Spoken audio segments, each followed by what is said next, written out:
నాయనమ్మ. ఈ పాఠం కథానిక ప్రక్రియకు చెందినది.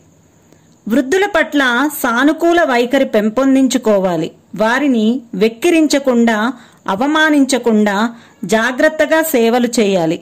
ఒకవేళ మన వల్ల తప్పు జరిగితే పశ్చాత్తాపంతో క్షమాపణ అడగాలి.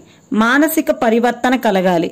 పిల్లలు ఈర్ష్యాభావం విడిచిపెట్టాలని, పెద్దలకు ఎటువంటి అపకారం చేయకూడదని, వారి పట్ల గౌరవ భావంతో మెలగాలని తెలియజెప్పడమే ఈ పాఠం యొక్క ఉద్దేశం.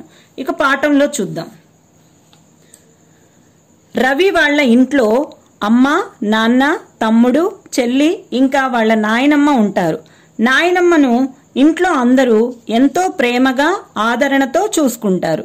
అందరూ దగ్గరుండి ఆమె అవసరాలను తీరుస్తూ తగిన సేవలు చేస్తూ ఉంటారు. రవికి నాయనమ్మ అంటే చాలా ఇష్టం. నాయనమ్మకు కూడా పిల్లలంటే చాలా ఇష్టం. పిల్లలు బడి నుండి ఎప్పుడు వస్తారా అని ఎదురు చూసేది. అయితే ఒకరోజు కరీంనగర్ నుండి వాళ్ళ చుట్టాలు వచ్చారు. వాళ్ళ కొడుకు శేఖర్. రవి మంచి స్నేహితులు. ఇద్దరూ కలిసి బాగా ఆడుకునేవారు. ఇదిలా ఉండగా రవి కొంతసేపటికి ఆట ఆపేసి నాయనమ్మ దగ్గరకు పోయి ఆమెకు సేవలు చేసేవాడు. ఒకసారి నాయనమ్మకు జ్వరం వచ్చింది.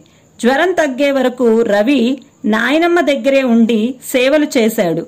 ఇది నచ్చని శేఖర్ నాయనమ్మ మీద ఈర్ష్యను, ద్వేషాన్ని పెంచుకున్నాడు.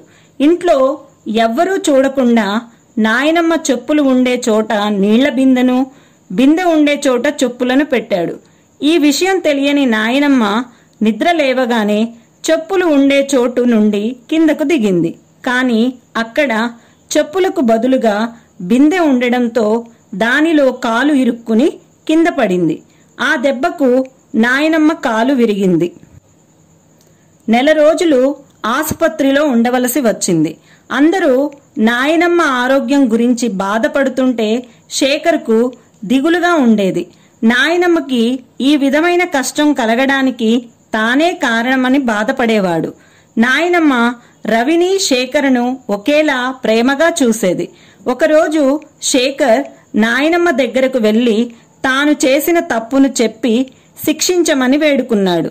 అందుకు నాయనమ్మ చిరునవ్వు నవ్వి, ఈర్ష్య అనేది మనిషి మనసుకు విషం వంటిది అంటూ నాయనమ్మ శేఖర్ను ఆప్యాయంగా దగ్గరకు తీసుకొని ఆ ఈర్ష్య అనే దానిని ఎప్పుడూ దరిచేరనివ్వరాదని శేఖర్కు హితవు పలికింది. వృద్ధులు పసిపిల్లలతో సమానం.